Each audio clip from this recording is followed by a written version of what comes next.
اچھی طرح مسائل سمجھ لو. اس میں آپ مجھے فنڈامنٹلسٹ کہو, دقیانوس کہو, جو مرضی کہہ دو, میں اللہ کا حکم آپ کو سنا رہا ہوں. عمل کرنا ہے کرو, نہیں کرنا ہے تو جیسے چل رہے ہو چلتے رہو, ہم سے سوال نہیں ہوگا. بہت بے احتیاطیاں ہوتی ہیں. ہم لوگ ہندو نہیں ہیں, عیسائی نہیں ہیں. مسلمان بننا ہے تو تمیز سے بنو بھائی, نہیں بننا ہے تو پھر انگریزوں کے کلچر کو فالو کرو, وہ بہت ایڈوانس جا رہے ہیں آج کل. بار بار کہتا ہوں یہ کیا, نہ ادھر کے نہ ادھر کے.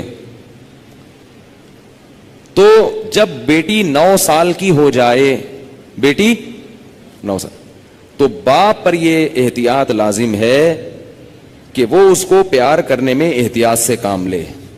بہتر یہ ہے کہ اپنی باڈی کو اس کی باڈی سے دور رکھے.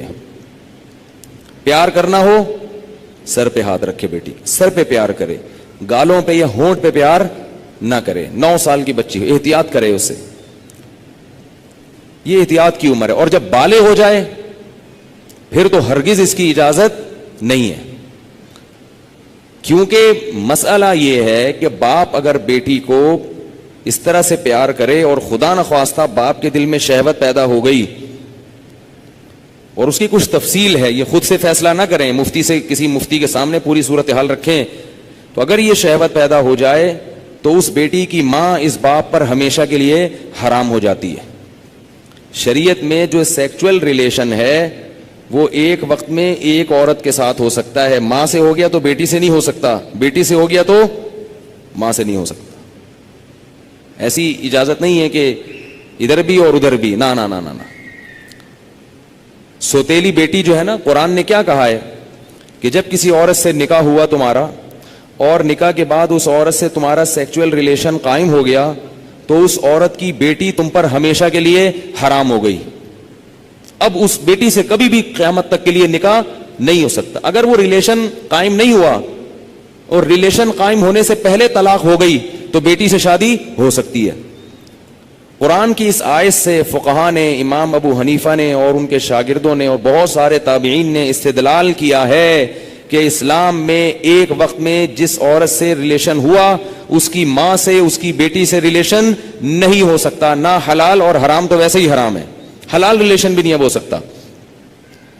کسی عورت سے جب ریلیشن ہو گیا تو بیٹی سے اب حلال شادی بھی نہیں ہو سکتی, قرآن نے منع کر دیا. کسی عورت سے اگر خدا نخواستہ زنا ہو گیا, اب اس عورت سے تو شادی ہو سکتی ہے, اس کی ماں سے یا اس کی بیٹی سے شادی نہیں ہو سکتی. خوب سمجھ لیں یہ مسئلہ اچھی طرح سے. اسی طرح یاد رکھو کہ اگر داماد نے خدا نخواستہ بہو کے سسر کے ساس کے ساتھ, داماد اور ساس میں کوئی ریلیشن ہوا سیکچول, کس میں؟ داماد میں اور ساس میں, تو یہ جو ساس کی بیٹی ہے یہ اس پر ہمیشہ کے لیے حرام ہو جائے گی. اسی طرح بہو میں اور سسر میں ہو گیا تو یہ بہو اپنے شوہر پہ ہمیشہ کے لیے حرام ہو جائے گی.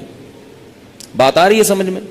اگر کہیں ایسا ہوا ہو تو خود سے فتویٰ نہ دے دیں, کسی مفتی کے سامنے باقاعدہ رکھیں. بعض لوگ خود مفتی بنتے ہیں, اس میں کچھ ڈیٹیل ہے مزید, وہ میں ڈیٹیل اگر بتاؤں گا تو بہت لمبی بات ہو جائے گی. تو کسی کے ساتھ ایسا خدا نخواستہ ہوا ہو تو خود سے فیصلہ نہ کرے, کسی مفتی کے سامنے پوری, اس میں کچھ شرطیں ہیں. تو میں ڈیٹیل میں نہیں جا رہا, میں صرف آپ کو مسئلے کی حساسیت بتا رہا ہوں کہ احتیاط, بولو بھائی, ضروری ہے. کن رشتوں سے احتیاط ضروری؟ سگی بیٹی سے احتیاط ضروری, بیٹے کا اپنی ماں سے احتیاط ضروری, ساس سے احتیاط ضروری, داماد سے احتیاط ضروری.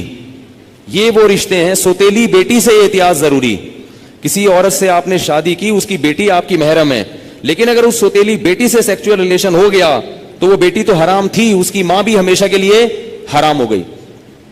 ایسے واقعات آتے ہیں, کسی خاتون سے نکاح کیا, اس کی بیٹی بھی ہے, اب بیٹی سے سر کی مالش کروا رہے ہیں, بیٹی سے پاؤں دبوا رہے ہیں. یہ کیا بے شرمی ہے بھائی؟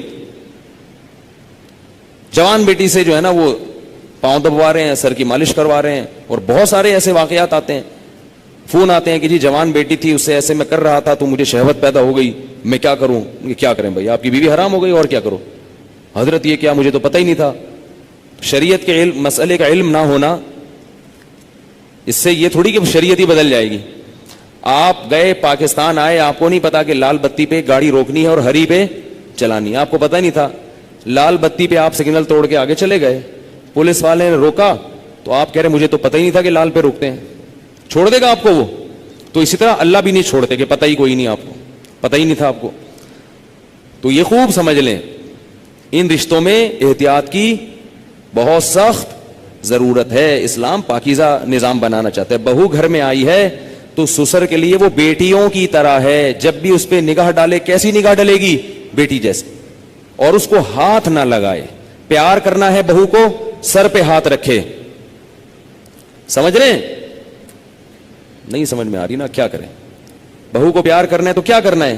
سر پہ ہاتھ رکھنا ہے بس. بیٹیوں کی طرح بس سر پہ ہاتھ رکھا بس. کیسے بے شرمی کے واقعات آ رہے ہیں. خواتین بتاتی ہیں, سسر صاحب آ رہے ہیں, وہ خواتین کہیں خاتون آئی ہیں بہو امریکہ سے, سسر صاحب ایئرپورٹ پہ لینے پہنچے ہوئے اور گلے مل رہے ہیں اس سے. بہو کو تکلیف ہو رہی ہے, اس کو شرم آ رہی ہے کہ ہمارے سسر کیا کر رہے ہیں, اس کو شرم محسوس ہو رہی ہے کہ میرے یہ سسر صاحب کیسے ہیں. لیکن وہ بیچاری بول نہیں سکتی. وہ بولے گی تو سسر کیا کہیں گے کہ مجھے باپ نہیں سمجھتی, مجھے باپ مجھ پہ شک کرتی ہے.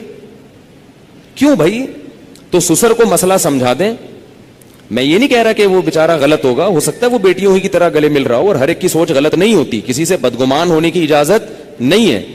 اصول ہیں بھائی. 100 آدمیوں میں سے ایک اگر غلط ہوگا تو اس ایک غلط کے شر سے بچانے کے لیے مزید 99 کو بھی منع کیا جائے گا. الحمدللہ ہمارے گھروں میں خیر غالب ہے.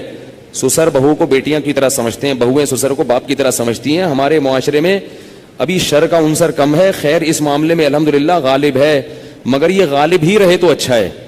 اگر یہ بے احتیاطیاں ہوئیں تو خیر کم ہو جائے گی اور شر غالب آ جائے گا. تو اچھے اور خاندانی لوگوں کے ہاں یہی ہوتا ہے کہ بہویں اپنے سسر کے سامنے ذرا لپٹ کے بیٹھتی ہیں, چادر